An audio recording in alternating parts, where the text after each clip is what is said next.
Welcome into Chat Sports. I'm your host, Harrison Graham. We have an alert, some breaking news for you guys. Roy Williams, the legendary basketball at North Carolina, has retired after 18 seasons with the team. We'll talk about that, and then we'll take a look at 10 candidates that could replace Roy in Chapel Hill. But first, let's salute a legend here after he walks away after 33 seasons as a head coach in total, 15 at Kansas, 18 at North Carolina.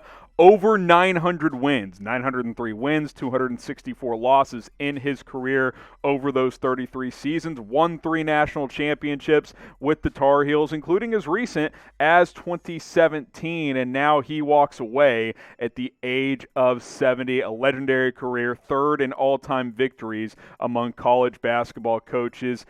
He replaced a legend essentially in Dean Smith, and now he walks away after a great career with North Carolina. Congratulations.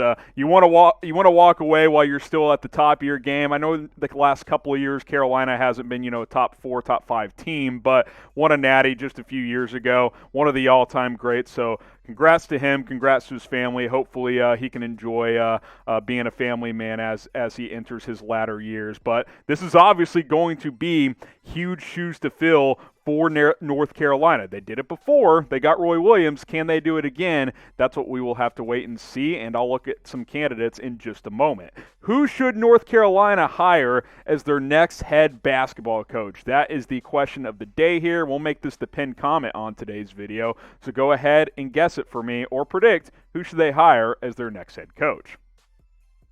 So now let's take a look at some Roy Williams replacements. 10 candidates. We'll take a closer look at the top 5, and then we'll start from 10 here, 10 down to 1, and take a look at some potential replacements. I have to include Bill Self because this would be the third time they've poached the Kansas head coach. They did it with Dean Smith. They did it with Roy Williams. Those both worked out very well. Bill Self is a legend in his own right, so I'll include him on this list. This would absolutely shock me, but I think it's at least a name worth mentioning, and there could be some allegations down the road at Kansas that could be coming through the pike. So, hey, maybe he looks at this as an opportunity to avoid some of those. Again, big long shot, but I'll include him at number 10. At number 9, Andy Enfield, the head coach at USC. He's kind of been up and down there. Remember, he led Florida Gulf Coast to the Sweet 16. They beat Georgetown in the first round as a 15 seed, won their second game, and took them to the Sweet 16. He gets the USC job, and it's been up and down in his 7 or 8 seasons there, but this year really put a nice run together, got to the Elite 8, lost to Gonzaga, who might win the national championship. So I've got him at number 9 on this list. Now, we talked about Bill Self at Kansas. Obviously, there's been parallels between these two programs. So what is the better job? Is it Kansas or is it North Carolina? Type KU for Kansas, type UNC for North Carolina. I think it's Carolina, but it's very, very close. Let me know what you guys think in the comments. How about Chris Holtmann at Ohio State, number 8 there? He's kind of been one of these young coaches on the rise, lands the Buckeyes job, has a great season this year. Did lose as a 2 seed in the first round to Oral Roberts, who made a nice run to the Sweet 16, so it didn't look as bad as we initially thought. But that is a bit of a tough sell. Do you hire the coach that just lost as a 2 seed at a major program? Maybe the timing's not right for Holtmann in North Carolina, but he's young. I think he's a coach on the rise, and I do think he at least deserves an interview for the Carolina job, but I think he's a lesser candidate. I got him at number 8. Get subscribed to Chat Sports. If you're unfamiliar with what we do here, we cover a lot of different sports, a lot of NFL news and rumors, NBA coverage as well. We do some college football stuff during the season, but we also do videos like this, major sports storylines, even if it's not for some of the top sports that we cover. If a guy like Roy Williams retires, we're going to do a video on some potential replacements around him. So if you're a fan of a bunch of different sports and getting caught up with the latest news and rumors around those sports, subscribe to us here. It's 100% free. Let's go to number 7 here. Nate Oates, the head coach at Alabama, did wonders with the University of Buffalo, had a couple of decent tournament runs with them, lands the Bama job, gets them into the top 10 this year, a number 2 seed in the NCAA tournament, lost in the Sweet 16 to UCLA, but he's got them on the right track, and maybe he could make some sense in Chapel Hill. How about Mark Few at number 6? Now, just bear with me here. He's got Gonzaga in the Final Four again, has never won a national championship. What if he wins it this year? He's been at Gonzaga in some capacity for over 30 years, so this is a long shot, but what if he wins it this year and is like, hey, I got to the top of the mountain with this program. I put everything into this program. I'm ready for a new challenge. I'm ready to replace Roy Williams at Carolina. I think the only chance he even considers it is if he does win it all this year, but they are favorites. Wouldn't completely rule it out here. I think it's a long shot, but if I'm Carolina, I'm calling Mark Few. He's a damn good coach. Will Mark Few ever leave Gonzaga? Again, he's been there for over 3 decades in some capacity. Type Y for yes, type N for no. Will Few ever leave the Zags? I'm going to lean no, but I'd call him if I was North Carolina. Let's get into our top 5 candidates here to replace Roy Williams as the UNC head basketball coach. How about Scott Drew at Baylor? Scott Drew has been at Baylor the same amount of time Roy Williams was at North Carolina, 18 years. Took over the job in 2003. He's finally got Baylor in the Final Four for the first time in 70 years, which is a huge deal for that program. If you don't know the backstory, the head coach he took over for helped cover up a murder, and that program was dead. Essentially got the death penalty in college basketball, and he's taken them to a few Sweet 16s. He's won the Big 12 a couple of times, and now he's got Baylor in the Final Four with a real chance of getting to the national championship game. Would he leave Waco after almost 2 decades at Baylor? That's the question I want to know, but there's no doubt North Carolina is a better job than Baylor. Now, we've referred to the Final Four of the NCAA tournament a couple of times here, so who's won it at all? Final Four is set. Gonzaga versus UCLA, Baylor versus Houston. Who will cut down the nets? Type G for Gonzaga, type U for UCLA, type B for Baylor, type H for Houston. I think this is the Zags' year, so I'm going to type my G for Gonzaga, but you guys go ahead and get your votes in.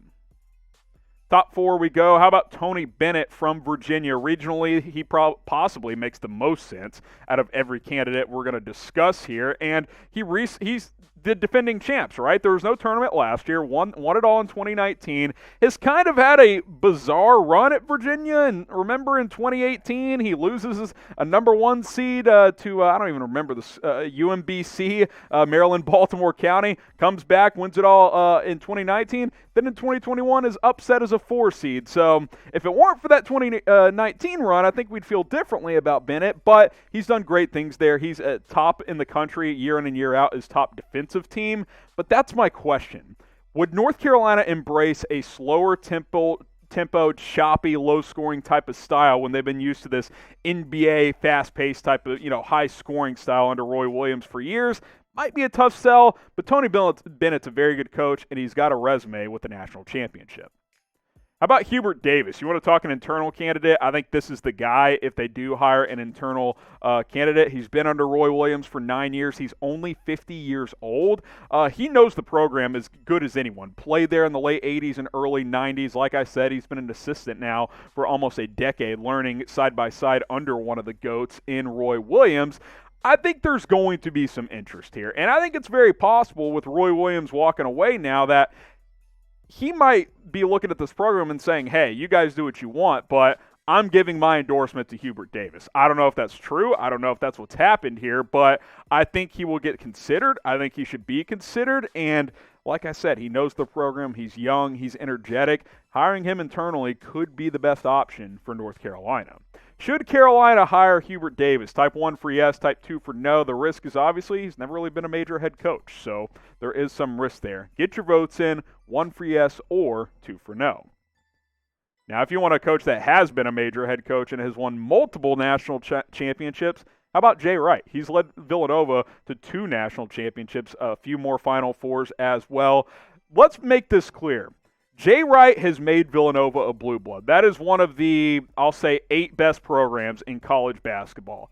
But it's not North Carolina. It is not North Carolina. And I think we need to be clear on that. That's a whole different thing in terms of historical preference and that type of thing. Carolina might be the face of college basketball when it comes to the sport. Now, Jay Wright's 59 years old. He's getting up there. He's not, the young, 48, 49-year-old Jay Wright taking Nova to the Final Four back in 2009. Would he make a switch at this point? 59's not old, but it's not young either in the coaching profession. So that's a question he'd have to ask himself. But I got him number 2. I think he'll be a top candidate. And then at number 1, Brad Stevens, who was the focal point of Indiana's search. He turned that down, obviously, last month, and is staying focused with the Celtics. I'm not convinced he would jump down to the North Carolina job, but I will say if he was ever going to leave the NBA for a college job, the timing could make sense because the Celtics have struggled this year. They're a couple of games under 500. He's been great there, but he's never broken completely through and made an NBA Finals. Doesn't look like that's going to happen this year. If it's ever going to happen, maybe it's this year for this job because North Carolina is probably the best job in college basketball. The problem is the Celtics is a top 3 NBA job. Maybe it's probably top 2 along with the Lakers. So are you leaving that for a college job? Maybe, maybe not. I think he's going to be one of, if not the top candidate. I've got him at number 1, but that's going to take some convincing if you are the Tar Heels. So there you go. There's my list. Top 10 head coaching candidates to replace Roy Williams. Salute to a legend. We'll ask you this question one more time. Remember, it'll be the pinned comment on today's video. Who should North Carolina hire as their next head coach to replace Roy Williams? We'll interact with you guys in the comments, and we'll see you next time.